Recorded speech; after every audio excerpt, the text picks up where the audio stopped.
O que Boku no Hero podia ter sido?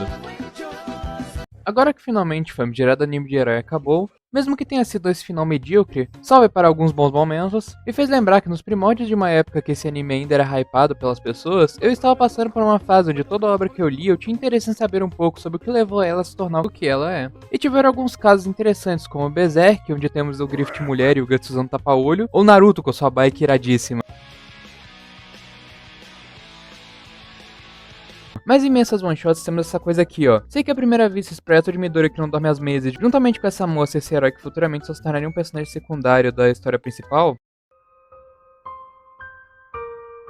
não parece chamar muita atenção. Porém, hoje estou aqui para mostrar as ideias interessantes que temos aqui e o quão distoante isso é da obra principal. Inicialmente somos apresentados com uma cena bem similar à do mangá original, tendo a diferença de que no local daquela meleca verde temos esse King Karoo aqui, que tá tentando usar essa moça de refém. Quando aparece um grupo igual aos Power Rangers, porém com temática de vegetais. Honestamente, eu adoraria saber o que levou à criação dessa ideia. Enquanto eles estão prestes a iniciar esse confronto épico, aparece alguém em meio à multidão que estava assistindo tudo isso. Fraco, assalariado e parecendo um psicopata, Midoriya surge interrompendo a luta para tentar convencer aquele grupo de legumes que seria uma boa eles comprarem a arma da empresa de onde ele trabalha. Vale dizer que durante esse one shot, em nenhum momento é citado o fato de que existem poderes e os inimigos aqui são mais pra monstros no sentido literal da palavra do que realmente só umas pessoas putas da vida. O que honestamente eu acho que é até um ato de coragem maior pra esses heróis, porque assim, de boa é você brigar pau a pau com um cara que tem individualidade e você também. Mas agora você não ter nada, só uns equipamentos meia boca e sair na porrada com os bichos bizonho, isso sim é ter coragem. Após eles derrotarem o Lacoste, o Midori insiste tanto pra eles comprarem aquela faquinha especial dele, que por pura pena eles acabam aceitando. Com mais um trabalho feito, o nosso assalariado médio sai correndo de lá, pois esqueceu que teria uma reunião importante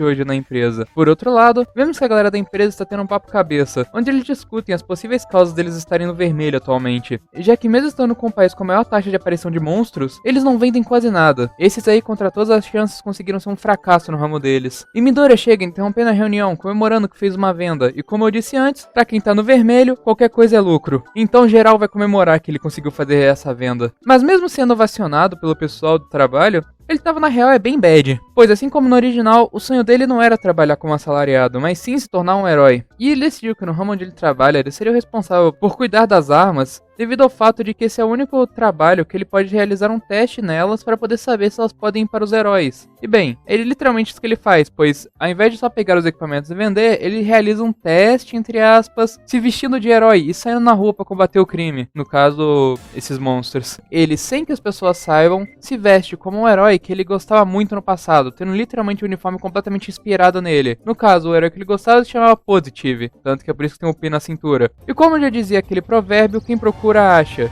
Ele se encontra com esse Mike Wazowski depois do Trembolona, e quando estava preso a assistir seu primeiro confronto épico, a criatura só leva um balaço na cabeça, disparado pelo mesmíssimo Snipe,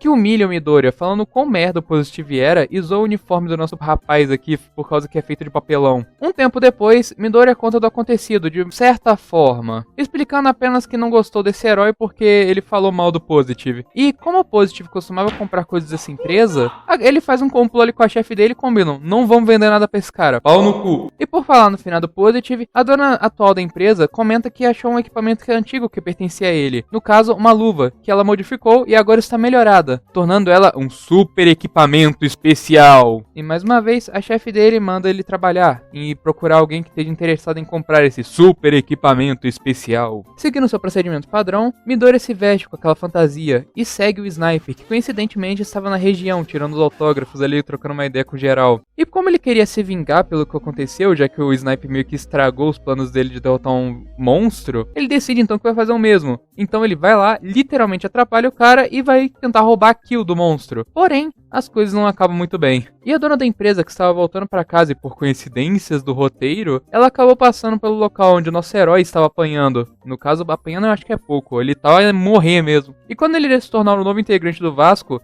Sniper aparece, pois ele surgiu lá e disparou contra aquela criatura, fazendo ele ficar toda broxa ali no chão, essa mamoeba aqui. Midoriya vê algo estranho no pescoço de Sniper, mas sem tempo para isso, pois a dona da empresa leva esse projeto de herói para ter uma conversa à parte. E lá, ela conta para ele que não necessariamente ele precisa vestir um traje para ser um herói, e que a presença dele na empresa está sendo muito importante, mesmo em tempos difíceis como esses. Mas essa trocação de papo é interrompida quando um barulho chama a atenção de ambos. O herói Snipe foi capturado pela moeba do capeta, que mesmo após levar um capa ainda continuava viva e aproveitou que a guarda do Snipe estava baixa e pegou ele. Chegando até o local onde tá rolando essa briga, Midoriya começa a tirar sua sopa de herói enquanto sobe a escadaria de um prédio. Ele se joga literalmente do topo do prédio em cima dessa criatura e utiliza sua faquinha irada, que foi mostrada lá no começo da história, para salvar o herói. Após isso, ele entrega para ele a luva especial e chama ele de Positive. Midoriya então arremessa o Positive na direção da criatura e ele cai para trás, sendo segurado pela chefe. E bem, com a sua arma nova, Sniper, Positive, bem, não importa qual nome que ele está usando nesse momento, pois ele derrota essa criatura, dessa vez sem chance dela voltar.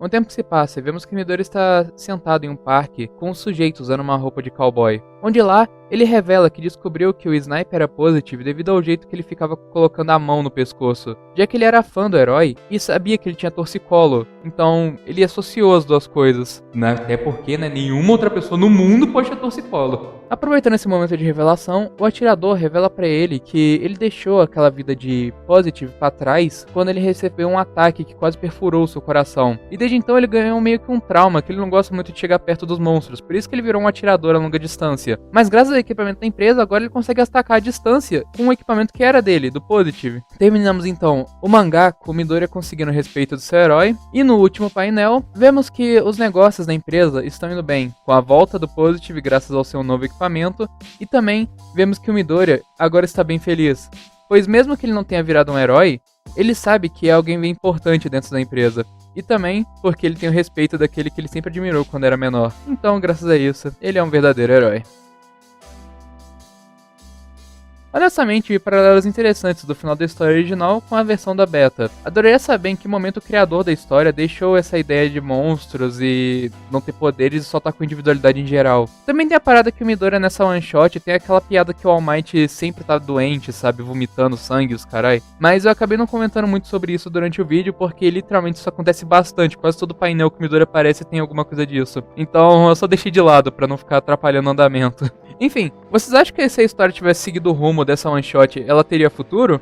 Deixe aí sua opinião nos comentários. Mas caso você queira ser o herói pra mim nesse vídeo, deixa seu like e se inscreve aí. No demais é isso, eu sou o Solar.